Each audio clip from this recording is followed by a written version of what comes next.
Olá, tudo bem com você? Eu sou o pastor Fabiano Pires e cá estamos nós para o nosso primeiro vídeo dessa nova série. Na verdade não é o primeiro vídeo, né? É o segundo vídeo, mas o primeiro em que vamos tratar de uma personagem da Bíblia Sagrada, onde o foco será justamente falarmos sobre esterilidade, ou seja, sobre infertilidade.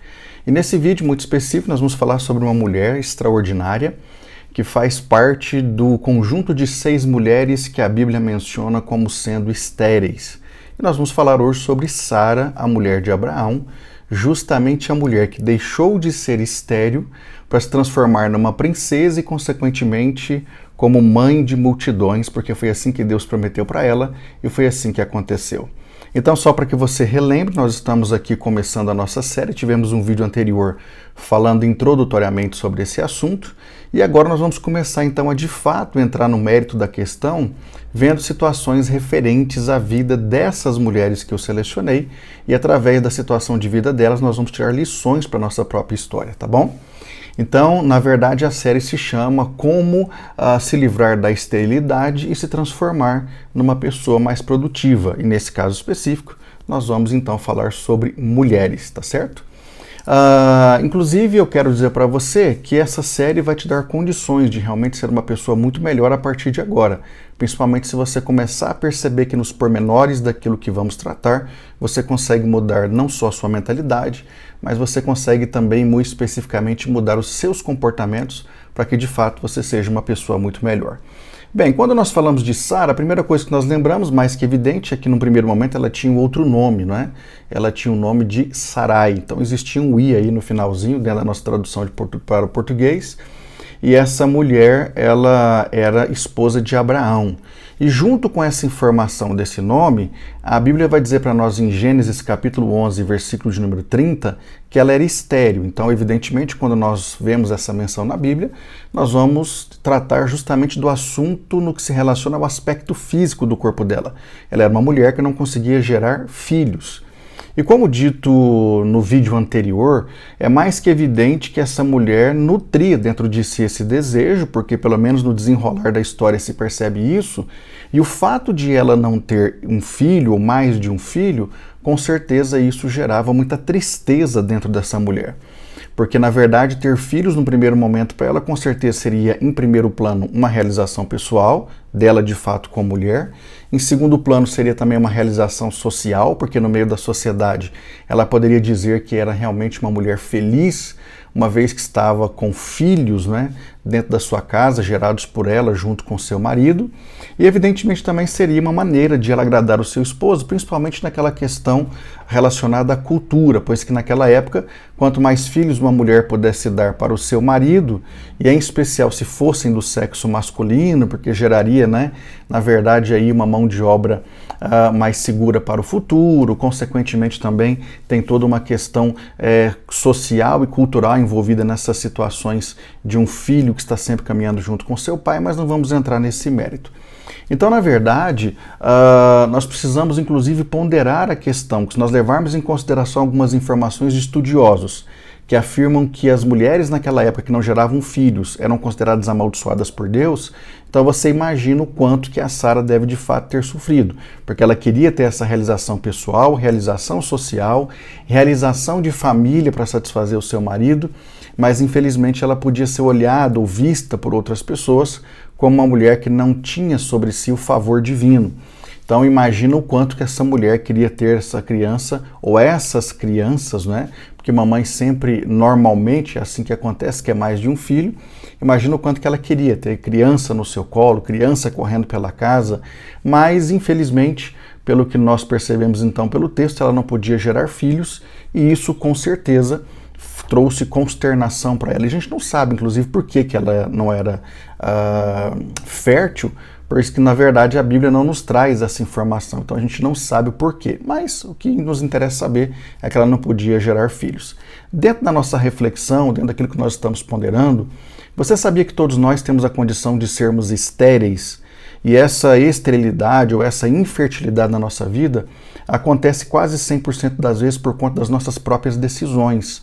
É mais que evidente que a Sara ela já nasceu com essa condição de infertilidade. Mas dentro do nosso contexto do dia a dia, na nossa vida, nos diversos aspectos, nós podemos ser inférteis, justamente por conta das nossas más decisões. E a pergunta que eu faço logo no início desse vídeo é: você é uma pessoa estéril ou você é uma pessoa que realmente é uma terra árida, que não produz nada? Ou você é uma terra que realmente produz, uma árvore frutífera? Você é um instrumento nas mãos de Deus que realmente recebe, transmite para outras pessoas? Ou realmente você é alguém que apenas quer para si? Lembra do que falamos no primeiro vídeo sobre a sanguessuga? Então, na verdade, nós precisamos começar a ponderar sobre essa questão. A Sara nasceu nessa condição de infertilidade. Nós podemos, infelizmente, nos fazer inférteis ao longo do processo simplesmente por más decisões da nossa parte. Não importa se más decisões no sentido de nós fazermos o que não deveríamos ter feito ou, quem sabe, omitirmos aquilo que de fato é a nossa responsabilidade. Em segundo lugar, nós temos que ponderar o fato de que Deus tem uma chamada para com seu marido, Abraão, logo no comecinho do capítulo 12 de Gênesis, e o Senhor Deus, inclusive, faz uma promessa para o Abraão, dizendo que ele seria pai de multidões. Agora, é mais que evidente que o fato de Sara estar casada com Abraão, a chamada também se estendia para ela. E aí, automaticamente, quando Deus chama Abraão, Deus também chama Sara.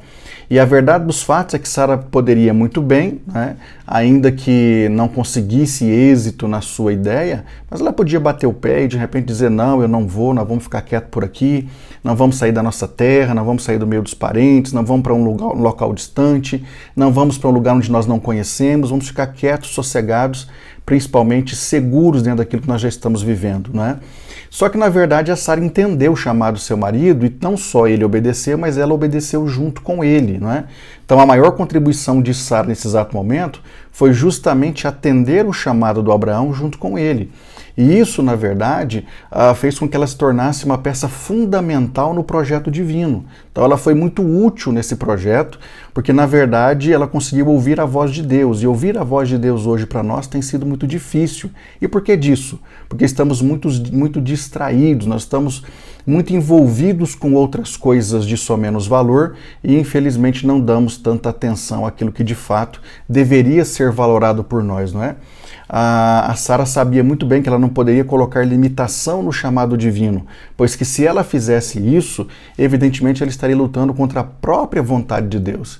Então perceba o quanto que Sara foi fundamental nos processos de construção de um povo que depois se transformou numa nação, que foi Israel, justamente porque ela soube ouvir a voz de Deus.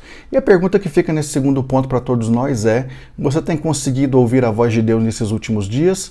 Ou quem sabe seus olhos e ouvidos estão sempre atentos àquilo que na verdade não tem nada, absolutamente nada voltado para o Senhor? Em terceiro lugar, nós temos que entender que o Senhor Deus fez promessas para Abraão. Veja algumas delas. No capítulo 12 e versículo 2, Deus diz: farei de você um grande povo. Depois, no 13 e 16, diz assim: tornarei a sua descendência tão numerosa como o pó da terra. Se for possível contar o pó da terra, também será possível contar a sua descendência. Depois, no 15, 4 e 5, nós temos aí uma fala do Senhor dizendo: um filho gerado por você será o seu herdeiro. Olhe para o céu e conte as estrelas, se é que você as pode contar. Assim será a sua descendência. Depois, no 17,4, diz: da minha parte, essa é a minha aliança com você. Você será pai de nações.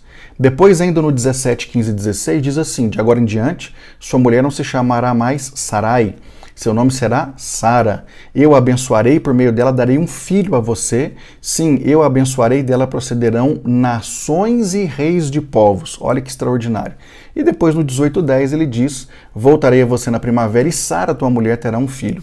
Então perceba que Abraão e Sara já estavam em idade mais avançada e mesmo assim o Senhor Deus lhes promete um filho. E sabe quanto tempo durou para essa promessa cumprir? Exatos 25 anos.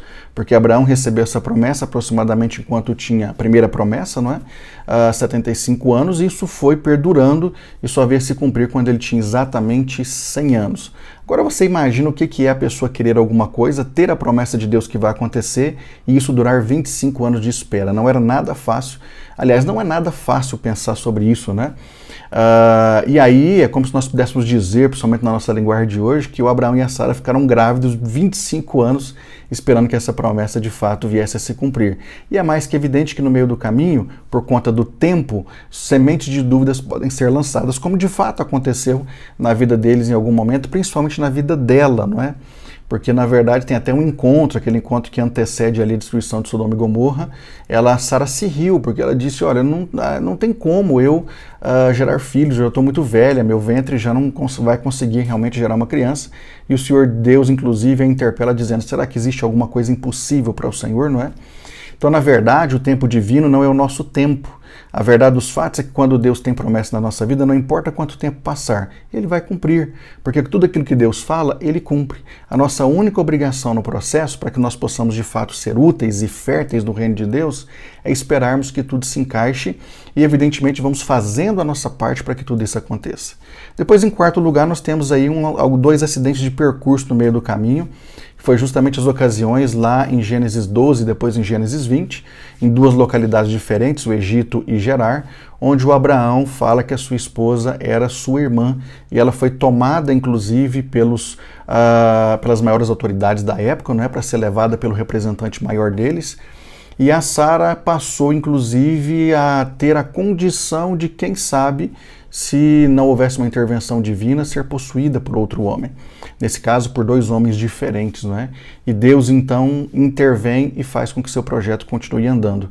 Quero dizer para você que nessa nossa jornada para que sejamos férteis na obra de Deus, pode acontecer que realmente alguns acidentes de percurso aconteçam, mas o Senhor Deus está no controle de todas as coisas e por mais que às vezes nós venhamos a errar de alguma forma, o Senhor nos ajuda a consertar aquilo que está errado.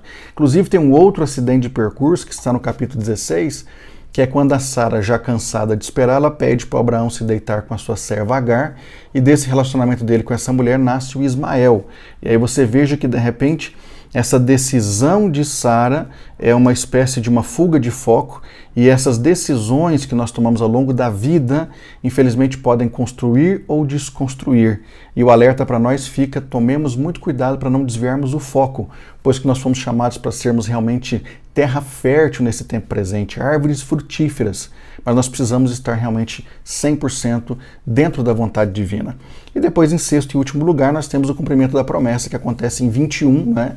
Ou seja, Gênesis 21, versículos de 1 a 7, quando então Sara tem 90 anos e o Abraão tem 100 anos, nasce literalmente o filho da promessa, né? O motivo de riso deles, que seria o Isaac. E o Senhor Deus, então, transfere a promessa do Abraão e da Sara para o Isaac, né? E a Bíblia diz que a história continua a partir deles. Olha que coisa mais extraordinária. Eu penso que com essas reflexões, com essa análise da vida de Sara, evidentemente junto com seu marido Abraão, nós temos que tirar para a nossa vida a perspectiva de que nós estamos andando no caminho do Senhor, que nós temos promessas da parte dele, que nós temos que tomar muito cuidado para não desviarmos o nosso foco, a fim de que saiamos da sua vontade perfeita. Acima de tudo, se acontecer algum acidente de percurso, muito possivelmente, dependendo de como for, nós vamos ter o escape disso, né? Para que não tenhamos aí interrompido o projeto do Senhor nas nossas vidas. E nós temos que absolutamente, acima de tudo, crer, acreditar, fazendo tudo que é a nossa parte, porque a parte de Deus, com certeza, ela será feita e muito bem feita, tá bom? Deus te abençoe, eu espero que essa reflexão te sirva muito e vamos para o próximo vídeo.